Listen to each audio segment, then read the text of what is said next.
This is the book of 2nd Ezra, chapter 14, and verse 18. For the time is fled far away, and leasing is hard at hand. For now hasteth the vision to come, which thou hast seen. 2nd Ezra chapter 14 and verse 18. Shabbat Shalom. I want to start off by giving all praises, honor, and glory to Yahweh, Bahashem, Yahweh Shai, Bahashem, Rechak Kodash. Double honors to our venerable apostles and elders at Great Millstone who rule well, and peace and blessings to the Lord's elect, the house of David. All right, so Brother Haran coming back at you with another lesson, Lord willing to be edifying and uplifting unto the elect. All right, now today is March 12th, all right, 2023, the hopeful year where all the prophecies, all right, be fulfilled. All right, and today is the ending of the feast of unleavened bread. Okay, pretty much 7 days removed from the night of the Passover. All right, but that's also going into the spirit, as in today also being, all right, the Sabbath. All right, the sun just went down. All right, so we are in a Sabbath, which is going into tomorrow. All right, now it's spiritual because on Friday, all right, you had this whole thing going on with the Silicon Valley Bank. Okay, there were bank runs and so on and so forth, and that's a trend. Okay, that will begin very soon. Now, we are in the month of March.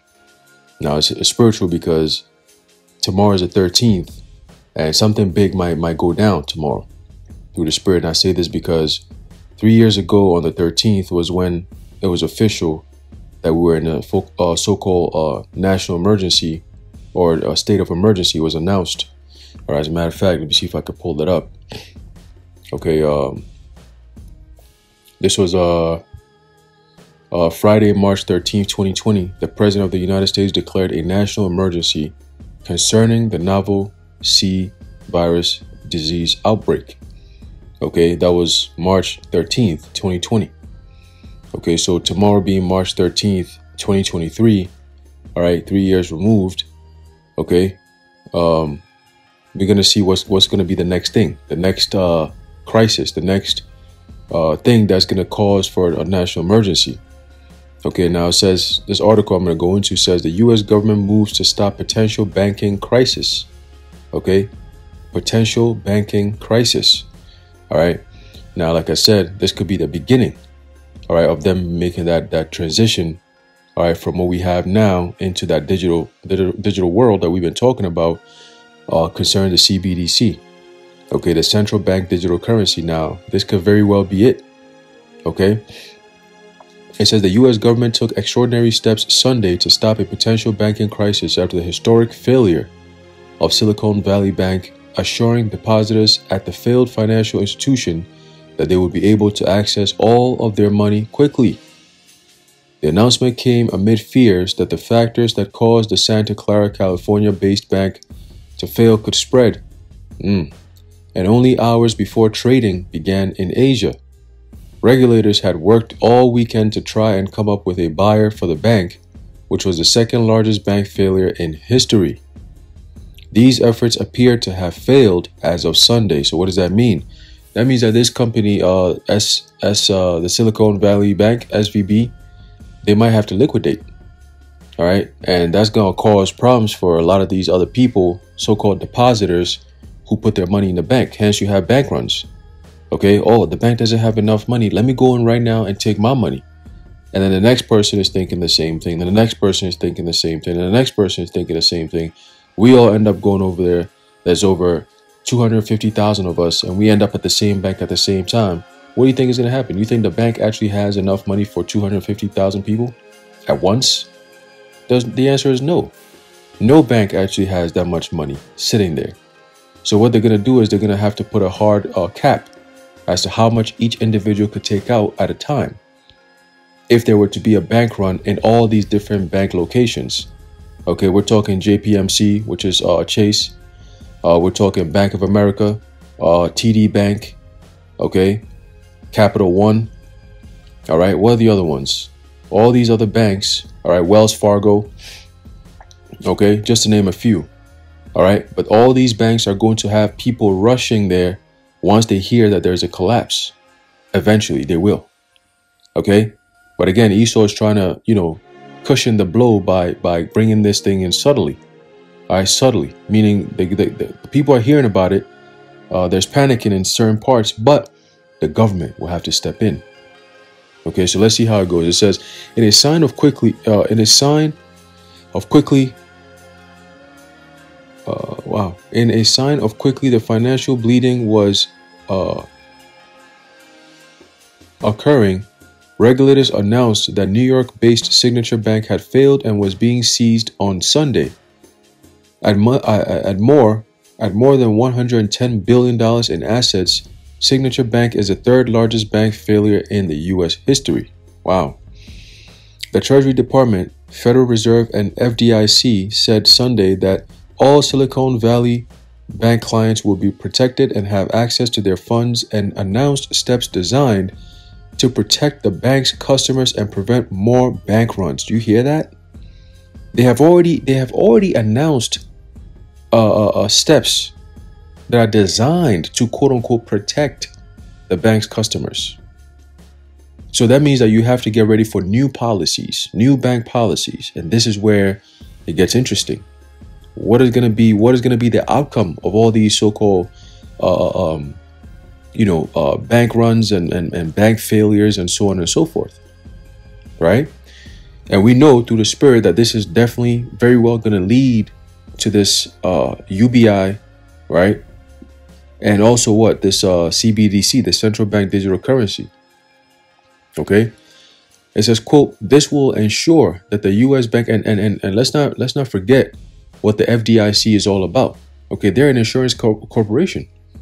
Okay, which pretty much works with the banks to ensure that people who put their money in the bank, known as depositors, all right, their money is insured. Okay, so if there was to be a bank run, then they'll have I believe a limit of $250,000 per customer at a time. So you'll be guaranteed, you can pull out your money guaranteed up to $250,000. Anything else after that, no.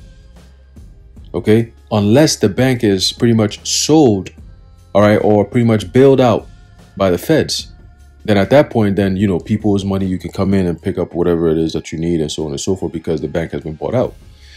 Okay, bailed out, so to speak. All right, so let's continue. It says, this step will ensure that the U.S. banking system continues to perform its vital roles of protecting deposits and providing access to credit to households and businesses in a manner that promotes strong and sustainable economic growth. You know what that means? Code name for UBI, Universal Basic Income. Okay? It says what? This step will ensure that the U.S. banking system continues to perform its vital roles of, quote, protecting deposits. Okay? That means the new policies are going to have to come in the instance of we're protecting your deposits. This is what we need to do. Right? And providing access. Right? In order for you to gain access to your deposits, you first have to be identified. To credit the households and businesses in a manner that promotes strong and sustainable economic growth, the agencies said in a joint statement. Regulators had to rush to close Silicon Valley Bank, a financial institution with more than $200 billion in assets, on Friday when it experienced a traditional run on the bank where depositors rushed to withdraw their funds all at once. It is the second largest bank failure in U.S. history, behind only the 2008 failure of Washington Mutual. Some prominent Silicon Valley executives feared that if Washington didn't rescue the failed bank, customers would make runs on other financial institutions in the coming days. So today's Sunday, tomorrow's Monday. Let's see how things go. It says, stock prices plunged over the last few days at other banks that cater to technology companies, including First Republic Bank and PacWest Bank. Okay. Among the bank's customers are a range of companies from California's wine industry, where many wineries rely on Silicon Valley Bank for loans, and technology startups devoted to combating climate change. Uh-oh, here we go. To combat climate change, we know what that's going, right? It says Sunrun, which sells and leases solar energy systems, has had less than $80 million of cash deposits with Silicon Valley Bank as of Friday, and expects to have more information on expected recovery in the coming week, the company said in a statement. So this is how it starts.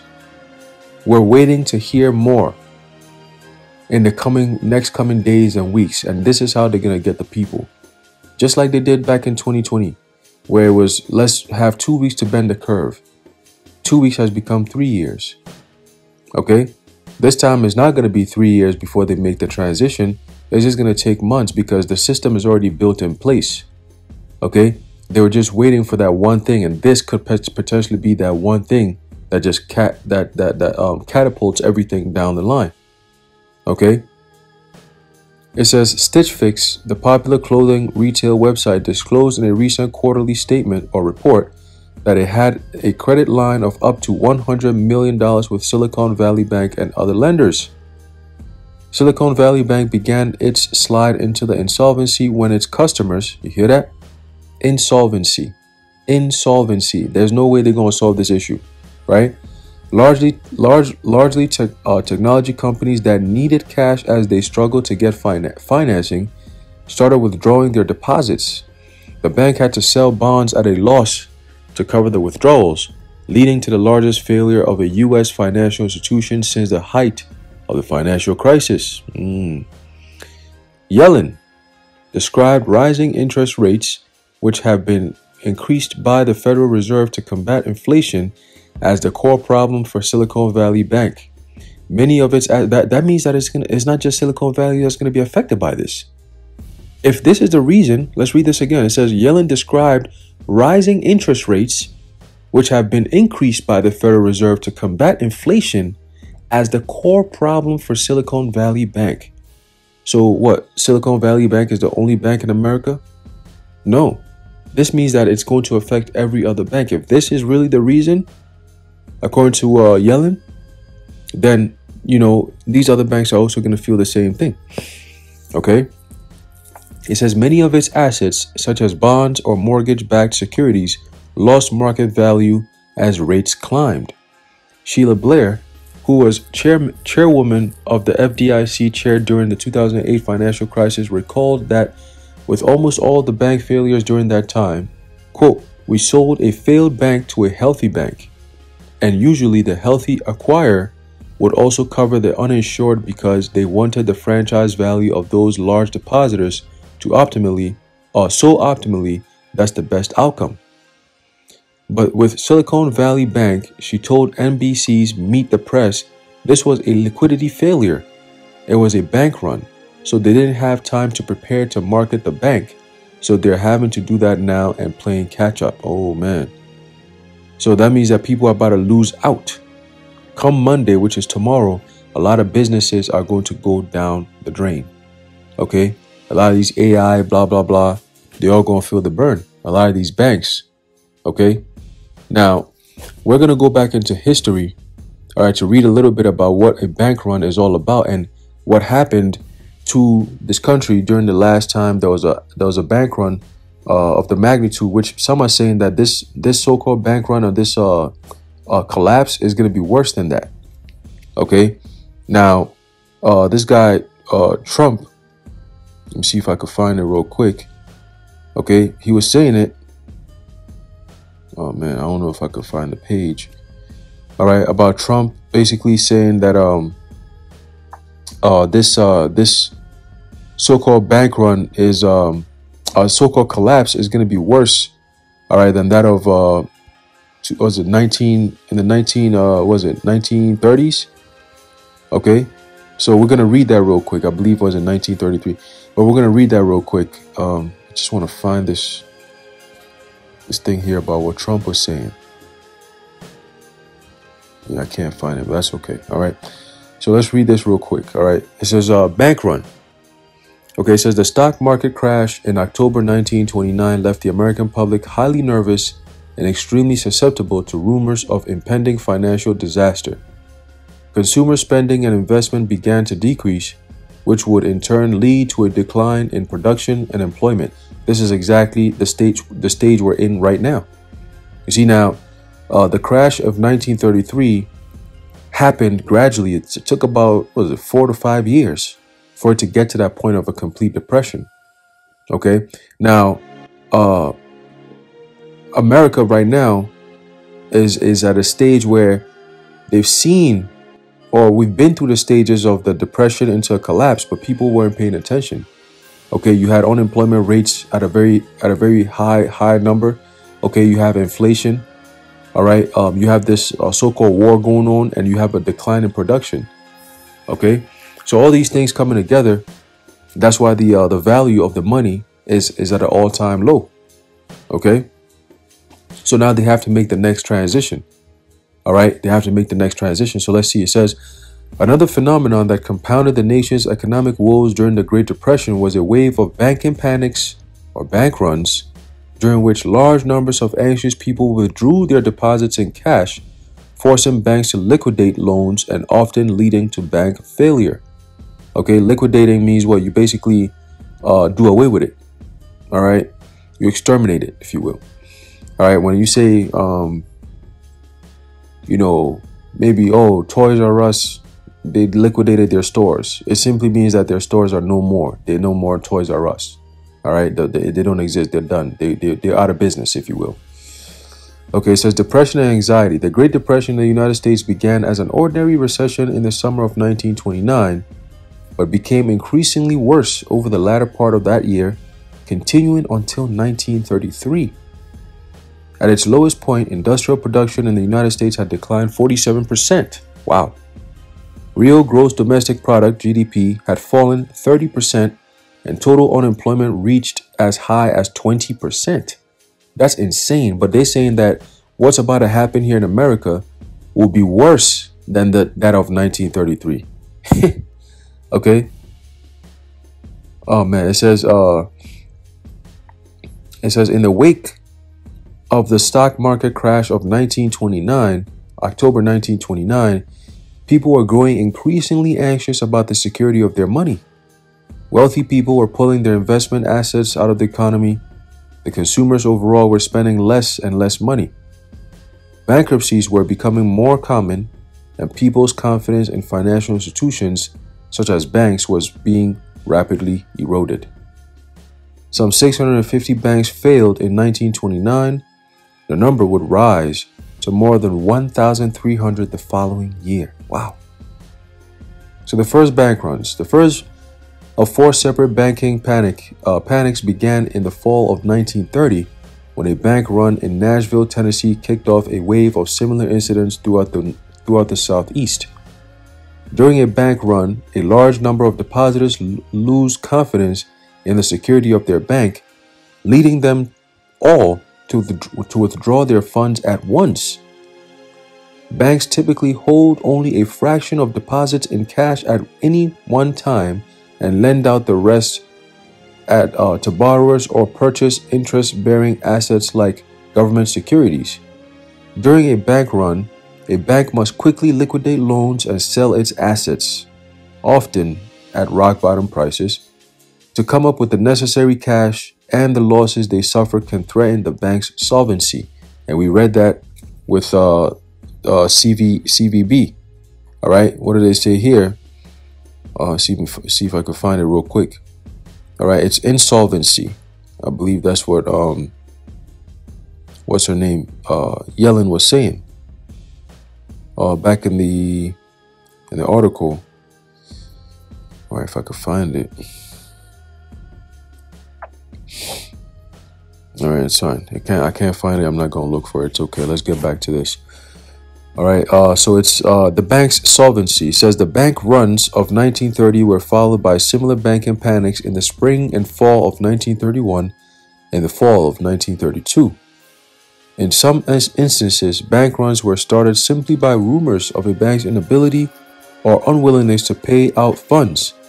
In December 1930, the New York Times reported that a small merchant in the Bronx went to a branch of the Bank of the United States and asked to sell his stock in the institution. When told the stock was a good investment and advised not to sell, he left the bank and began spreading rumors that the bank had refused to sell his stock. Within hours, a crowd had gathered outside the bank, and that afternoon, between 2,500 and 3,500 depositors withdrew a total of $2 million in funds. You hear that? From panic to recovery says the last wave of bank runs continued through the winter of 1932 into 1933. By that time, Democrat Franklin D. Roosevelt had won a landslide victory in the presidential selection over the Republican incumbent Herbert Hoover. Almost immediately after taking office in early March, Roosevelt declared a national bank holiday, during which all banks would be closed until they were determined to be solvent through federal inspection. So this is where the feds come in. Okay. It says, in combination with the bank holiday, Roosevelt called on Congress to come up with new emergency banking legislation to further aid the ailing financial institutions of America. Okay, and I believe, let me see. I believe there's actually, see if I can find it real quick. All right, let's see. I believe there's actually a term for this. Okay, let's see. There's a term for this. I believe it goes back to, this is where the FDIC comes in. Okay. The FDIC comes in with this whole concept of Franklin D. Roosevelt teaming up with Congress to come up with this new emergency banking legislation and so on and so forth. Okay. It says the Federal Deposit Insurance Corporation, FDIC, is a United States government corporation supplying deposit insurance to depositors in American commercial banks and saving banks. The FDIC was created by the Banking Act of 1933, enacted during the Great Depression to restore trust in the American banking system. There you go. Okay. More than 1/3 of banks failed in the years before the FDIC's creation, and bank runs were common. All right. The insurance limit was initially $2,500 per ownership category, and this was increased several times over the years. Since the enactment of the Dodd-Frank Wall Street Reform and Consumer Protection Act in 2010, the FDIC insures deposits in member banks up to $2,500 per ownership category. All right. So that means that if there's a bank run, all right, you will be entitled to about $250,000 at one point, at one moment. All right, you can't have all your money back if you have more than $2,500, that is, or $250,000. All right. So let's continue here. It says on March 12, 1933, Roosevelt gave the first of what would become known as the fire chats, or speeches broadcast over the radio, in which he addressed the American people directly.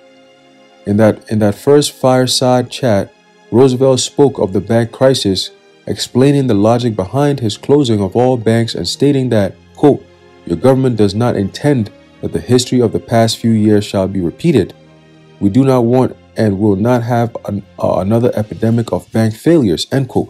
Now, this is exactly what Yellen, all right, was saying. I believe I saw that earlier today, where she was saying that the whole SVB, all right, they're not going to build them out. Okay, they're not going to build them out. So hey, let's see what's going to happen. And you know, it's crazy because think about it. The CBDC, all right, is already up and running. Okay, it's already a global system, and it's being used in China right now as we speak. Okay, So this whole system, that's, you're seeing all these banks going down. Ultimately, the feds are stepping in with their new policies, which are pretty much going to boil down to them controlling your money or your access to your money. Okay, and it's all going to be digital. Okay, so let's read. It says, he says he reassured the nation that banks would be secure when they reopened, and that people could trust that they could use their money as they saw fit at any time. Quote, "I can assure you, my friends," Roosevelt intoned, "that it is safer to keep your money in a reopened bank than it is to keep it under the mattress." Whenever somebody comes out and says some shit like that, some weirdo shit like that, you do the complete opposite. Take your money and hide it underneath your mattress. Okay? It says Roosevelt's words and actions helped to begin the process of restoring public confidence. And when the banks reopened, many depositors showed up ready to deposit their currency or gold. And that's why they lost it. It says signaling the end of the nation's banking crisis. All right, so that's a little bit on bank runs, all right, in so-called American history. All right, and which we'll be seeing on a whole nother level very soon. All right, here in this country, and we let's watch and see what happens tomorrow.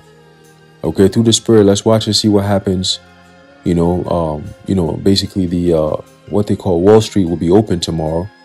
All right, so let's see what happened over the weekend and how it affected, okay, so-called Wall Street, and how it's going to affect the economy as a whole.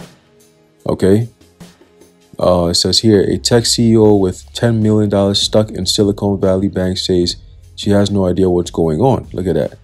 Just reading a few of these headlines regarding the Silicon Valley Bank thing. Okay, the Silicon Valley Bank crisis will force the Fed to slash rates by 100 basis points to prevent blah, blah, blah. Prevent what? Let's see. Prevent contagion, market guru says. Yellen doesn't deny that 90% of new IRS audits would affect those making under $400,000. Interesting. At this point in time? Hey, Bank of America CEO Brian Moynihan says the U.S. will enter a recession in the third quarter of this year. You hear that? So what's going on? Right? It says 4 largest U.S. banks drop $52 billion of market value in one day. Hey, man, this thing is going down. Okay? It says the Fed's own economists are warning of a 19.5% housing correction, and more rate hikes could set off a domino effect. Ooh, which is going to affect the housing. Okay? This is what happens to your money if your bank fails. So they already putting this stuff out there. This was 18 days ago. 18 days ago. All right? They're already talking about banks failing because why? They know this is what's coming in the next coming weeks and months. Okay? It says collapse of the Silicon Valley Bank, what it means for your money and the economy. Okay? Silicon Valley Bank exec was Lehman Brothers CFO prior to 2008 collapse. What a coincidence, right? Another tech bank is in deep trouble, but not because of crypto. Okay? It says Wall Street's elite investors are privately warning that the stock market is headed for another scary plunge. Woo! Hey, man, let's see what happens tomorrow, the 13th. Okay, like I said, 3 years ago, the 13th, they declared a national state emergency. Okay, state of emergency due to the whole CV stuff. And 3 years later, look where we at. Okay, March, the month of war. All right, in a couple more months, you're going to be in May. Okay, and then we have June. So let's see what the Lord has in store. All right, but ultimately, we know that this is all leading. All right. Oh, look, another one. It says the Silicon Valley Bank's failure is now everyone's problem. You hear that? So this is about to lead into something bigger. So let's see, once again, what the Lord has in store for tomorrow. Okay, Lord willing, we see some heavy things, man. All right, but we're watching. We're watching. This is the book of 1 Thessalonians. All right, chapter 5 and verse 1. It says, But of the times and the seasons, brethren, ye have no need that I write unto you. For yourselves know perfectly that the day of the Lord so cometh as a thief, in the night. For when they shall say peace and safety, then sudden destruction cometh upon them, as travail upon a woman with child, and they shall not escape. Okay, so what else is about to happen tomorrow into the next week? Well, we know that it's going to be some form of distressful situation, all right, which is going to take a toll on the whole entire country financially. Okay, and we'll see how the Lord, plays this thing out, but through the Spirit, something major, all right, could possibly go down tomorrow, man. So we just got to pay attention, all right, and see how the Lord plays it out once again. All right, but these people, the rest of these people, they have no clue what's going on, man. None. And by next weekend, yeah, we might definitely see some violence. Who knows? All right, who knows? But anyway, I'm going to leave it off there. Lord willing, be edified. I want to give all praises, honor, and glory to Yahweh, Bahashem, Yahweh Shai, Bahashem, Rachak Wadash, the water Yahweh, Bahashem, Yahweh Shai. Until next time, Shalom.